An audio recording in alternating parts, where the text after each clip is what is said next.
కరుణానిధిం సర్వరోగహరం దేవం దత్తాత్రేయం అహం భజే. ముఖ్యంగా మన సిద్ధాశ్రమం నెలకొల్పబడినటువంటి స్థలం యొక్క విశిష్టత ఏమిటంటే, ఇక్కడ మునులు తపస్సు చేసినటువంటి ప్రదేశంగా, అంటే దత్తాత్రేయ స్వామి సాంప్రదాయంలో నవనాథ సిద్ధులు తపస్సు చేసినటువంటి స్థలంగా మనకు స్థల పురాణం చెప్తా ఉంది. ఇక్కడ దానికి నిదర్శనంగా ఏదైతే నవనాథ సిద్ధులు తపస్సు చేసినటువంటి ప్రదేశానికి ఒక నిదర్శనంగా మనకు సృష్టి మొదలుకొని, వారు తపస్సు చేసిన స్థలంగా సృష్టి మొదలుకొని ఒక 9 గుహలు ఉండేటివి అనేటువంటివి మనకు పెద్దలు చెప్తున్నారు. ఈ స్థల పురాణాన్ని చూసినా మనకు చెప్తూ ఉంటుంది. ఇట్లా ముఖ్యంగా 9కి గాను 4 మిగిలి ఉన్నాయి. అందులో 1 మూయబడింది, 3 మాత్రం ప్రజల దర్శనానికి ఇప్పుడు అందుబాటులో ఉన్నాయి. ఇక్కడ ఆ దొనలలో, అంటే ఈ గుహలను దొనలుగా పిలుస్తారు. ఇక్కడ దోనెలు అనేటువంటి నామకరణంతో ఈ 3 గుహలను మనం పిలవడం జరుగుతూ ఉంటుంది. ఇక్కడ ఉన్నటువంటి ఈ దొనలు మునులు ఏదైతే నవనాథ సిద్ధులు దత్తాత్రేయ సాంప్రదాయంలోని నాథ సాంప్రదాయానికి సంబంధించినటువంటి మహానుభావులు సత్పురుషులు తపస్సు చేసినటువంటి స్థలంగా పెద్దలు మనకు వ్యవహరిస్తూ ఉంటారు.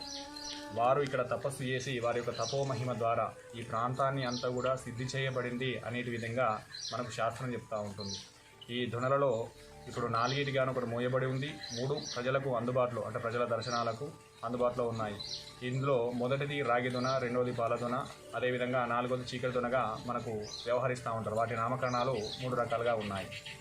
ఇందులో మొదటిది ఇప్పుడు మనం కూర్చున్నటువంటి ఈ పాలదొనగా, మన రాగి దొనగా మనం చెప్పుకోవచ్చు. ఈ మూడిట్లో మొదటి ఈ రాగి దొనలో చాలా విశిష్టత అనేది ఉంటుంది. ఏమిటంటే ఇందులోని వాటరు మనకు రాగికి సంబంధించినటువంటి వాసన వస్తూ ఉంటాయి.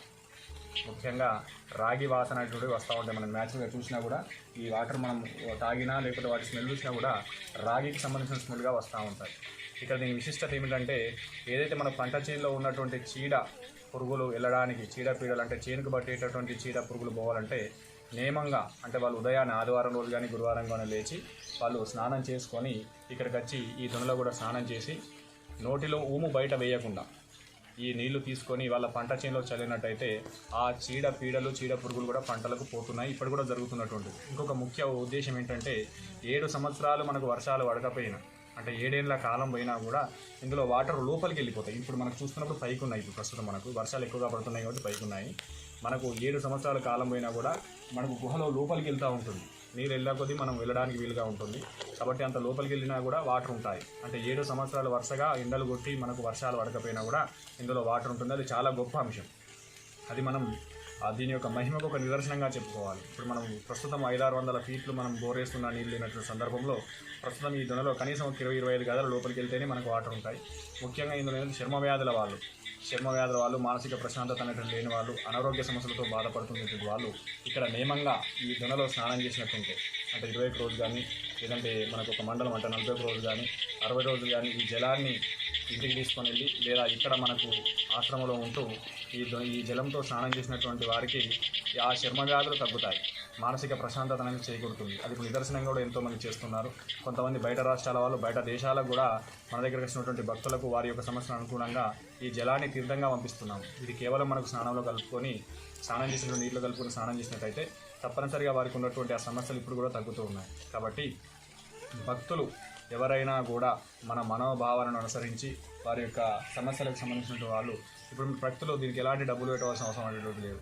కాబట్టి స్థలం యొక్క ప్రత్యేకతను గుర్తించి మీకు ఉన్నటువంటి సమస్యలకు ఈ యొక్క మునుల యొక్క అనుగ్రహం ద్వారా ఇక్కడ మనకు వారు కొన్ని యుగాల క్రితం తపస్సు చేసి మన కోసం అందించినటువంటి ఈ యొక్క దొనలను అందరూ దర్శించి ఈ యొక్క దొన యొక్క సంపూర్ణ యొక్క అనుగ్రహాన్ని మీరు పొంది వారి యొక్క ఆశీస్సులు పొందాలని ఈరోజు ఈ రాగి దొన వద్ద మనం కూర్చోండి భగవంతుని యొక్క నామస్మరణ చేసుకుంటూ ఉన్నాం.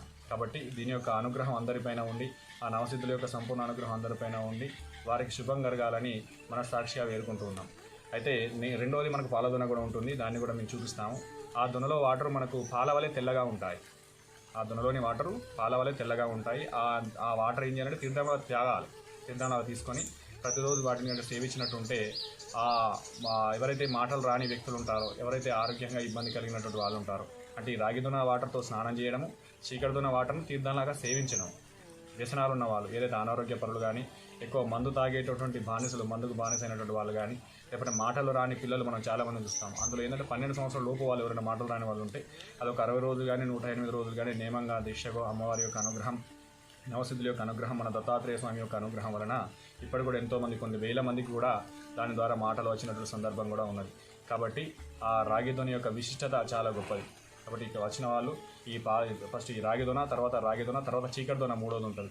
చీకటిదొన విశిష్టత ఏమిటంటే, అందులో ఎవరైతే దైవ సాధన చేసేటటువంటి వ్యక్తులు ఉంటారో వారు అక్కడ కనీసం మనకు బయట కూర్చొని ఎంతసేపు ధ్యానం చేసినా, లేకపోతే జపం చేసినా, ఏ రకంగా సాధనలు చేసినా మంత్రసిద్ధి అవ్వట్లేదు, మేము ఎన్ని ప్రయత్నాలు చేసినా మాకు మనసు స్థిరంగా ఉండట్లేదు అన్నటువంటి వ్యక్తులు ఎంతమంది ఎవరైతే ఉంటారో ఆ చీకటిదొన వద్దకు వెళ్ళి కనీసం ఒక 5 నిమిషాలు అక్కడ కూర్చోండి, ముడులను మనకు మనసులో సంకల్పం చేసుకొని, దత్తాత్రేయ స్వామిని మనసులో జ్ఞప్తి తెచ్చుకొని, అమ్మవారి యొక్క రూపాన్ని మనసులో తెలుసుకొని, వారి యొక్క పెద్దల మనసులో తెలుసుకొని అక్కడ ఒక 5-10 నిమిషాలు ధ్యానంలో చేసినట్టయితే, అలా ఒక 60 రోజులు కానీ 41 రోజులు కానీ దీక్షతో చేసినట్టయితే వారికి తప్పనిసరిగా ఏకాగ్రత కుదురుతుంది. వారి యొక్క ఉపాసనా దైవం వారికి తప్పనిసరిగా అనుగ్రహాన్ని ప్రసాదిస్తుంది అని ఎంతోమంది పెద్దలు సాధన చేసి వారి యొక్క యథార్థం యొక్క తత్వాన్ని కూడా చెప్పిన వారై ఉన్నారు. కాబట్టి చీకటిదొన అనేటువంటి తపస్సుకు మూలం. ఎవరైతే తపస్సు చేద్దామనుకుంటున్నారో, ఎవరైతే దైవ సాధన చేద్దామనుకుంటున్నారో వారికి తప్పనిసరి మనకు చీకటిదొన యొక్క ప్రాంతంలో ఒక 10 నిమిషాలు కూర్చుని వచ్చినా కూడా ఆ మునులు తపస్సు చేసినటువంటి వైబ్రేషన్ వలన, ఆ యొక్క వైబ్రేషన్ వలన అక్కడ నుంచి మనకు వారి యొక్క అనుగ్రహంతో మన తపోశక్తి పెరుగుతుంది అనేటువంటిది మనకు కొంతమంది పెద్దల ద్వారా అనుభవపూరితంగా ఉంది. ఇప్పుడు కూడా ఎంతోమంది దైవ సాధన చేస్తూ ఉంటారు. అక్కడ నియమంగా ఉంటూ ఆ భగవంతుని వేడుకుంటూ కనీసం ఒక 60 రోజులు ఒక్క పూట భోజనంతో చేసినట్టయితే తప్పనిసరిగా వారికి దైవానుగ్రహం కలుగుతూ ఉంటుంది. ఈ సాధన విషయంలో చాలామంది చాలా రకాలుగా ప్రయత్నాలు చేస్తూ ఉంటారు. ఎన్ని ప్రయత్నాలు చేసినా వాళ్ళకి సాధన కుదరదు. ప్లస్ ఏంటంటే వారి జీవితంలో ఏ దైవాన్ని ఆరాధించిన రిజల్ట్ రాలేకపోతుంది అనేటువంటి వాళ్ళు కూడా చాలామంది ఉంటారు. ముఖ్యంగా రిజల్ట్ రావట్లేదనంటే కొన్ని మన దోషాలతోటి, కొన్ని మనం తపస్సు చేసిన స్థల దోషాలతోటి రకరకాల కారణాలు ఉంటాయి.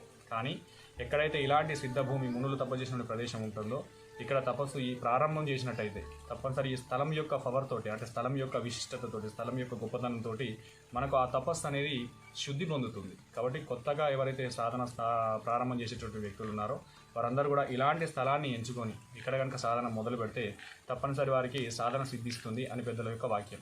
సాధన సిద్ధించడానికి ముఖ్య నిదర్శనాలు ఏంటంటే, ముఖ్యంగా మనం ఈ తపస్సు చేసుకోవడానికి ఏర్పరిచిన గుహలు నవనాథులు ఏర్పాటు చేసినట్టుగా మనకు శాస్త్రం చెప్తూ ఉంటుంది. దత్తాత్రేయ సాంప్రదాయంలోని నాథ సాంప్రదాయం, దత్తాత్రేయ అవతారాలైనటువంటి నాథ సాంప్రదాయపరమైన నవనాథ సిద్ధులు, గోరఖనాథ్, మత్స్యనాథ్ అనేటువంటి నామకరణాలతో ఉన్నటువంటి వాళ్ళు ఇక్కడ తపస్సు చేసింది. కాబట్టి వారి యొక్క అనుగ్రహం వలన అందరికీ శుభ ఫలితం అనేది రావాలని మనస్సాక్షిగా కోరుకుంటూ, ముఖ్యంగా ఆ తపస్సు ఎలా సిద్ధి పొందింది అని తెలవాలంటే మనం ఒక 60 రోజులు కానీ నా మండల దీక్ష కానీ, అంటే 41 రోజుల నుంచి 60 రోజులు కనుక మనం ఏకదాటిగా ఇక్కడ ఆరాధన చేసినట్టయితే, ఏదైతే మనం ఈ దొన ఉందో చీకటిదొన కానీ ఈ ప్రాంతంలో కానీ అక్కడ ఒక 10 నిమిషాలు, రోజు ఒక 10 నిమిషాలు కూర్చుంటూ మన ఆశ్రమంలో కానీ ఆశ్రమ ప్రాంగణంలో కానీ ఇక్కడ దీక్షతో ఒక పూట భోజనము, మౌనంగా ఉంటూ సాత్విక ఆహారం తీసుకుంటూ మానసికంగా మనం ప్రశాంతతను తీసుకుంటూ ఉంటే వారికి ఇక్కడ ఉన్నటువంటి మునుల యొక్క దర్శనం కలుగుతుంది. అది ఏ విధంగా అంటే వారు చేసేటటువంటి స్మరణ కావచ్చు, ఓంకార శబ్దం కావచ్చు, లేకపోతే భజన రూపకం కావచ్చు, స్వప్న రూపకం కావచ్చు, లేదు అనుకుంటే వారి ఇష్టదైవమే కలలో ప్రత్యక్షమై మనకు మార్గాలు చెప్పడం కావచ్చు, లేదు అనుకుంటే వారికి ఎవరైతే మంత్రం ఇచ్చినటువంటి గురువు గారు ఉన్నారో వారి యొక్క రూపంగా వారికి సందేశాలు అందడం కావచ్చు, లేదు అనుకుంటే ఎవరైనా సాధు సత్పురుషుల యొక్క దర్శనం ద్వారా, అంటే స్వప్న దర్శనం ద్వారా వాళ్ళకి కొన్ని సిగ్నల్స్ అనేవి ఇప్పటికి కూడా జరుగుతున్నాయి. అది ఇప్పటికీ జరుగుతుంది. ఎందుకంటే ఇది సిద్ధభూమి, తపస్సు చేసుకోవడానికి యోగ్యమైనటువంటి భూమిగా మనకు శాస్త్రం చెబుతుంది. కాబట్టి సాధన చేసేటటువంటి వారు, అనారోగ్య పరులు, లౌకికులు అందరూ కూడా దీన్ని దర్శనం చేసుకొని దైవ కృపకు పాత్రలు అయ్యేటటువంటి ప్రయత్నం చేయాలి. ఎందుకంటే ఇది మానవుడు సృష్టించినటువంటిది కాదు, సాక్షాత్తు ఆ మహానుభావులు ఏవైతే అవతార పురుషులు ఉన్నారో వాస్తు చేసుకోవడం కోసం ఏర్పరిచినటువంటి సిద్ధభూమి. కాబట్టి ఇందులో ఉన్నటువంటి జలాన్ని తాకినా, ఇక్కడ ఉన్నటువంటి నేలను తాకినా, ఇక్కడ ఉన్నటువంటి ఈ నేలలోని మట్టిని తీసుకెళ్ళి మనం బొట్టులాగా పెట్టుకున్నా మనకు కార్యసిద్ధి అవుతుంది. ప్రస్తుతం జరుగుతూనే ఉంటుంది, ఎప్పుడు కూడా కొనసాగుతూనే ఉంటుంది. ఎందుకంటే ఇది దత్త సాంప్రదాయంలో చాలా గొప్పనైన విషయం. ఇది కేవలం సూక్ష్మంగా అర్థం చేసుకున్న వారికే అర్థమవుతుంది, లౌకికులకు దీని యొక్క దృష్టి అర్థం కాదు. కాబట్టి దీని సాధనాపరులు మంచి అనుష్ఠానం చేసుకొని భగవంతుని యొక్క అనుగ్రహాన్ని పొందుదామనుకునే ప్రతి ఒక్కరు కూడా ఈ స్థలాన్ని దర్శించి, ఆశ్రమాన్ని దర్శించి మీకున్నటువంటి కోరికలు నెరవేర్చుకోవాలని, మీకున్నటువంటి ఇబ్బందులను తగ్గించుకోవాలని, మీరు చేసేటువంటి దైవ స్థానంలో మంచి ఉన్నతమైన స్థితికి వెళ్ళాలని ఈరోజు ఇంత రహస్యమైనటువంటి విషయాన్ని కూడా మీ అందరికీ చెప్పడం జరుగుతుంది. కాబట్టి దీని ద్వారా అందరి దృష్టిలోకి ఈ వాతావరణం వెళ్ళి దీన్ని శుభ్రంగా ఉంచుకుంటూ, ఇక్కడికి వచ్చేటటువంటి వాళ్ళు చెప్పులు వేసుకొని రాకూడదు, మనసులో చెడు ఆలోచనలు పెట్టుకొని రాకూడదు, చెడు ఉద్దేశాలతో ఈ ప్రాంగణంలో కూర్చోకూడదు. కూర్చుంటే ఏమవుతుందనంటే వారి మనస్సు ఏ విధంగా అయితే చెబుతుందో ఆ విధంగానే జరుగుతూ ఉంటుంది. ఇది సిద్ధభూమి కాబట్టి మనం ఏ సంకల్పంతో ఇక్కడికి వస్తామో ఆ సంకల్పంతోనే మనకు ఫలితం ఉంటుంది. కాబట్టి ఇలాంటి ఫలితములో మంచి మనసుతో రావాలి.